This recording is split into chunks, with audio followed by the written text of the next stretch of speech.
Welcome back, dear friends. To introduce today's topic, let's recall Niccolo Machiavelli's words. For a prince, fortresses are less useful than the goodwill of their subjects. As we noticed in our previous video, opportunities rarely exist without the people we meet or collaborate with. So today we'll dive into semi-supervised learning through a strategic outlook on influence and leadership. Why exactly semi-supervised learning? As strategists, our focus on goals becomes the light revealing both the skill sets and work ethics of those around us, as well as potential threats. Every trait or behavior is filtered through our plans and the path we envision, giving us some reliable labeled data. But human nature is never static. The shifting dynamics in our interactions inevitably generate unlabeled data.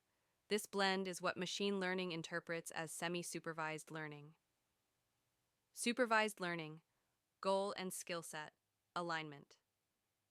How does this person intersect with my goal? Can we work together? Can they connect me to others?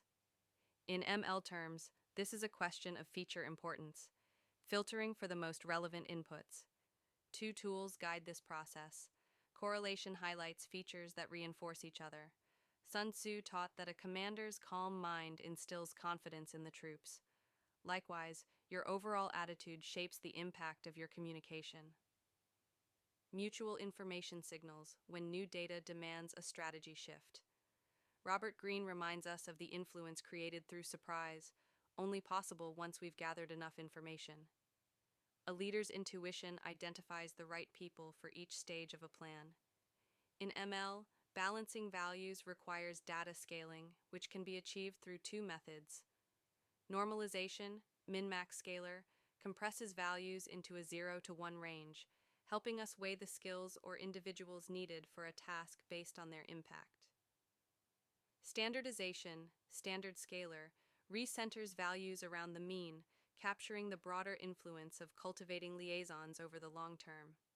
Having translated our goals into features and ordered them by importance, we now turn to the unlabeled data. Semi-supervised learning suggests two strategies: self-training and co-training. Self-training. The cornerstone of strategy across centuries has been adaptability. In ML, self-training begins with labeled data training a base model, which then assigns pseudo-labels to unlabeled examples with high confidence. Both true and pseudo-labels are retained until the unlabeled data is arranged by similarity. In life, our plans begin as sketches and evolve through opportunities and encounters. We may think we know what kind of people we need for a project, but reality often teaches us otherwise.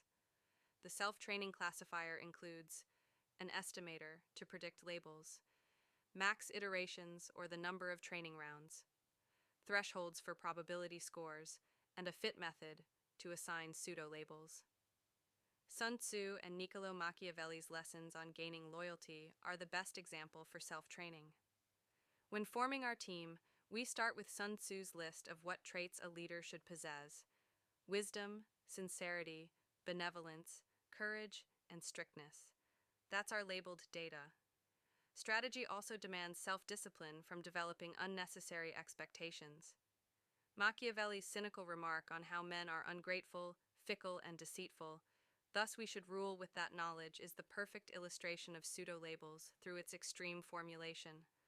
Over time, as we get to know a person, these assumptions are tested and refined. We discover competence, loyalty, or betrayal. These insights, emerging from our once unlabeled data, let us reward merit, cultivate allegiance, and, when necessary, punish betrayal, just as both thinkers advised. Co-training. The second semi-supervised approach is co-training, which resembles unity of purpose in leadership. Here, a small dataset simultaneously trains two models, but each must view the data from conditionally independent perspectives, for example, text and metadata. We instinctively use such dual perspectives when judging whether someone benefits our immediate goals or our long-term vision. However, simultaneously training two distinctive models on the same dataset reveals our responsibility as leaders to not only focus on group cohesion, but also work on our inner world. As Sun Tzu insists, leaders must inspire. There is no native co-training classifier on the scikit-learn library. demanding we build our own by splitting features into two views and training separate learners. Each passes confident labels to the other, refining accuracy. In life, morale is our best training resource. If we fail to cut losses, persisting in projects that drain energy without results, demotivation spreads. Sun Tzu warned of prolonged warfare exhausting troops.